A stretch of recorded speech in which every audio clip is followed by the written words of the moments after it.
여러분, 안녕하세요. 지혜로운 부를 향한 여정, 여러분의 금융 멘토, 핀플루언서입니다. 여러분의 자산에 내리는 축복과 같은 지혜, 이 귀한 통찰을 놓치고 싶지 않으시다면 지금 바로 구독과 좋아요 버튼 잊지 마세요. 여러분의 클릭 한 번이 부의 여정을 시작하는 서약이 될 겁니다. 자, 오늘 정말 중요한 얘기를 해볼까 합니다. 여러분은 매일, 매 순간 세금을 내고 있습니다. 그런데 여러분은 그 사실조차 모르고 있죠. 소득세, 아니요. 부가세, 그것도 아닙니다. 이건 훨씬 더 교묘하고 보이지 않는 세금입니다. 여러분의 월급 명세서에는 절대 찍히지 않아요. 어떤 정치인도 이 세금의 존재를 인정하지 않죠. 하지만 이 세금은 소리 없이 여러분의 예금을 빨아들이고 뼈 빠지게 번 월급의 가치를 휴지 조각으로 만들며 여러분의 미래를 통째로 훔쳐가고 있습니다. 이것이 바로 인플레이션이라는 이름에 숨겨진 세금입니다. 수천 년 동안 정부가 시민들의 부를 약탈하기 위해 사용해온 가장 오래되고 교활한 속임수죠.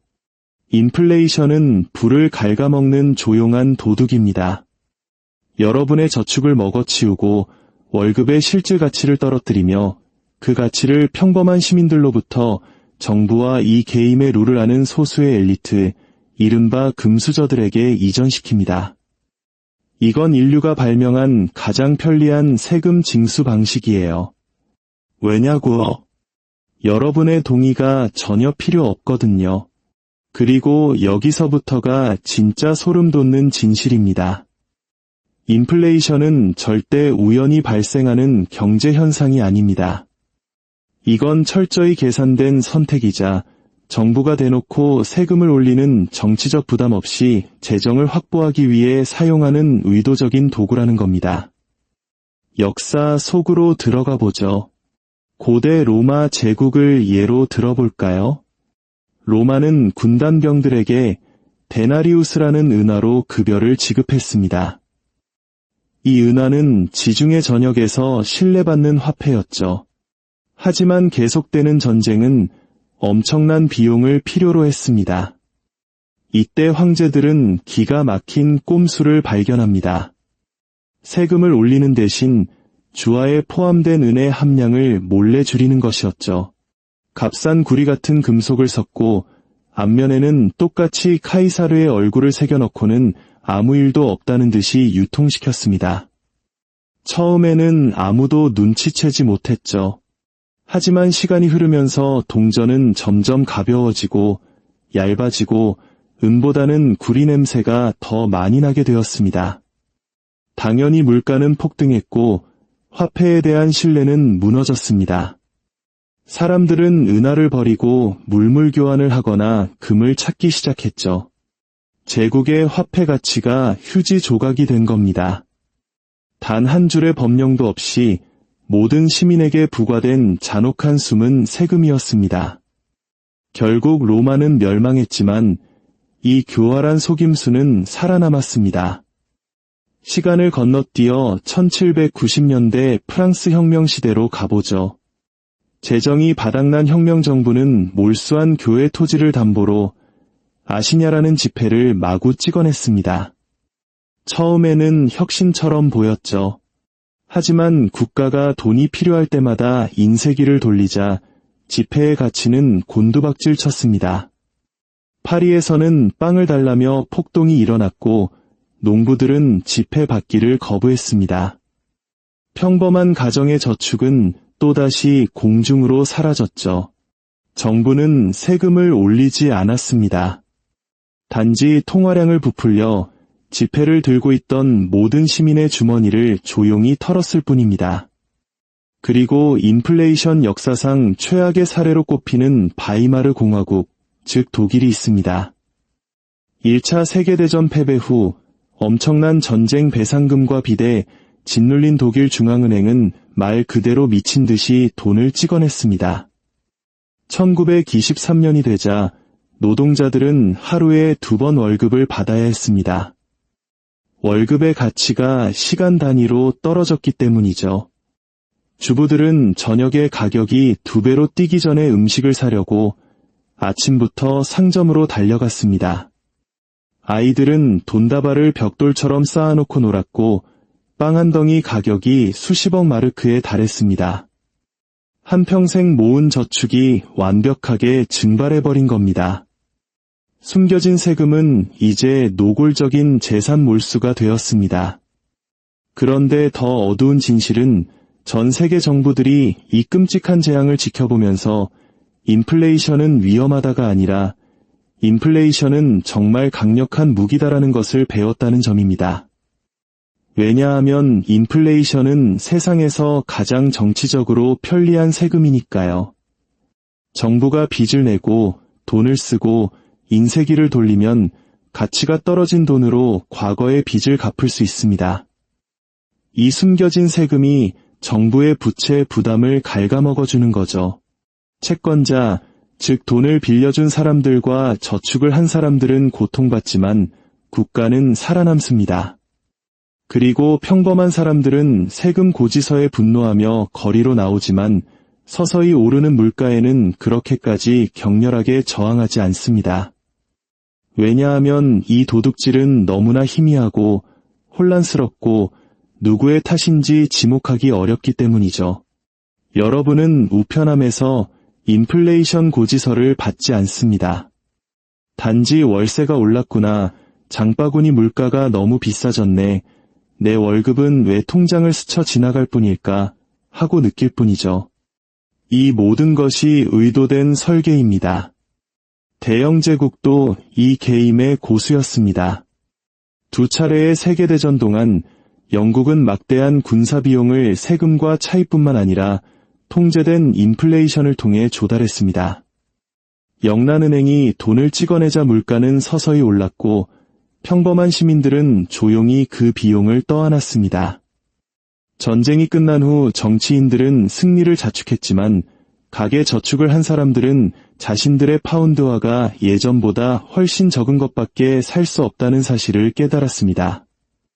인플레이션은 공동의 희생으로 위장한 애국적인 도둑질인 셈이죠. 20세기는 비슷한 이야기로 가득합니다. 미국에서는 2차 세계대전 이후 인플레이션이 조용히 국가 부채를 침식시켰습니다. 정치인들은 이를 경제성장이라고 불렀지만 그 회복의 상당 부분은 단지 물가 상승을 통해 전쟁 빚의 실질 가치를 줄인 것에 불과했습니다. 그리고 1971년 리처드 닉슨 대통령이 달러와 금의 연동, 즉 근본이제를 폐지하면서 마지막 남은 족쇄가 풀렸습니다. 그날 이후로 각국 정부는 무제한으로 돈을 찍어낼 수 있는 면허를 얻게 된 겁니다. 아무것도 담보하지 않는 돈, 즉 법정화폐가 세계 표준이 되었고 인플레이션은 조용하지만 일상적인 현상이 되었습니다. 여러분의 삶을 한번 생각해 보세요. 여러분이 연 1% 이자를 주는 예금 계좌에 돈을 넣어둡니다. 그런데 공식적인 물가 상승률이 5%라고 해보죠. 여러분은 매년 자산의 4%를 잃고 있는 겁니다. 그 사라진 가치는 공중분해되지 않습니다. 그 가치는 빚의 실질 가치가 줄어드는 채무자에게, 재정 조달이 쉬워지는 정부에게, 그리고 여러분의 현금이 시들어가는 동안 부동산, 주식, 원자재 가격이 치솟는 것을 즐기는 자산가들에게로 이전됩니다. 이것은 경제학으로 위장한 부의 재분배 계획이며 돈을 보유한 다수로부터 자산을 보유한 소수에게로 부를 옮기는 방법입니다. 특히 한국처럼 부동산과 같은 자산 가격이 폭등하는 사회에서는 이 현상이 더욱 극명하게 나타나죠. 월급만으로는 집을 살 수 없다는 M4 세대의 절망은 바로 이 시스템의 결과물입니다. 1970년대 미국에서는 인플레이션이 2자릿수로 치솟았습니다.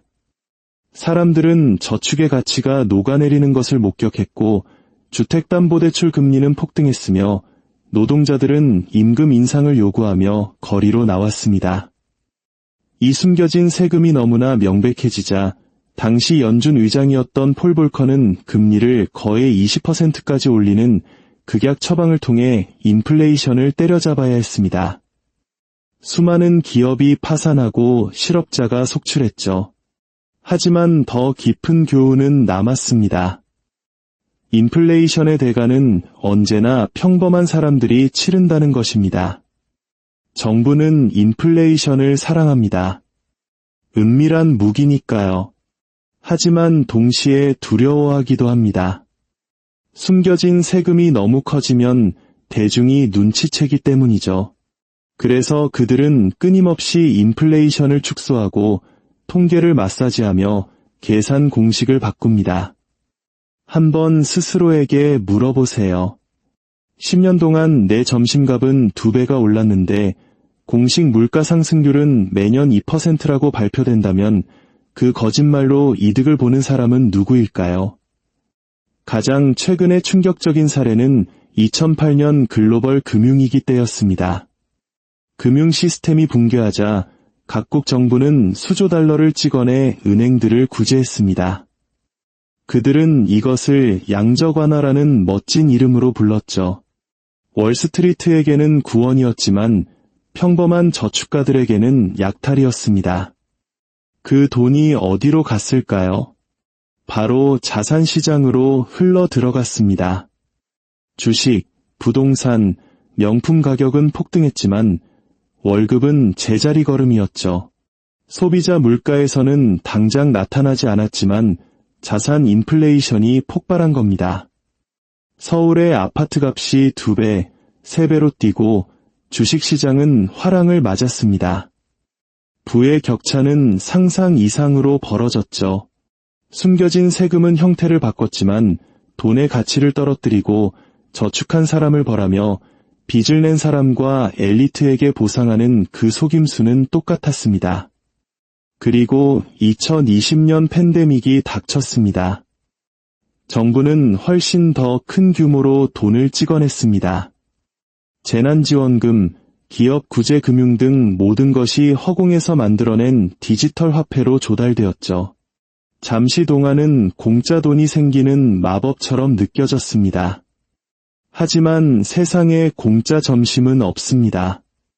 2021년부터 2022년 인플레이션이 포효하며 돌아왔습니다. 에너지 요금, 식료품 가격, 주거 비용이 급등했죠. 또다시 승자는 자산을 가진 사람들이었고 패자는 중산층과 서민이었습니다. 인플레이션은 아무도 투표하지 않았지만 모두가 지불해야 하는 세금이었습니다. 이 패턴은 전 세계적입니다. 아르헨티나, 짐바브웨, 레바논. 장소와 지도자는 달라도 속임수는 항상 똑같습니다. 심지어 경제학자들은 연 2% 정도의 좋은 인플레이션이 경제에 활력을 불어넣는다고 포장하기도 합니다. 그들이 말하지 않는 것은 그 좋은 인플레이션조차도 여러분의 저축이 배경에서 서서히 녹아내리고 있다는 것을 의미한다는 사실입니다. 속도의 차이만 있을 뿐 본질은 같습니다. 그렇다면 어떻게 스스로를 보호해야 할까요? 역사가 교훈을 줍니다. 로마에서는 가치가 떨어진 동전을 들고 있던 사람이 아니라 진짜 은과 금을 모아둔 사람이 살아남았습니다. 바이마르 독일에서는 외화나 토지를 가진 사람들이 폭풍을 견뎌냈죠. 1970년대에는 현금이 불타 없어지는 동안 부동산이나 원자재 같은 실물 자산을 보유한 사람들이 부를 보존했습니다. 패턴은 항상 같습니다. 인플레이션은 시스템을 믿고 수동적으로 저축만 하는 사람들을 벌합니다. 그리고 준비하고 유동성을 확보하며 자산을 보유한 사람들에게 보상을 주죠. 정치인들은 계속해서 이 속임수를 쓸 겁니다.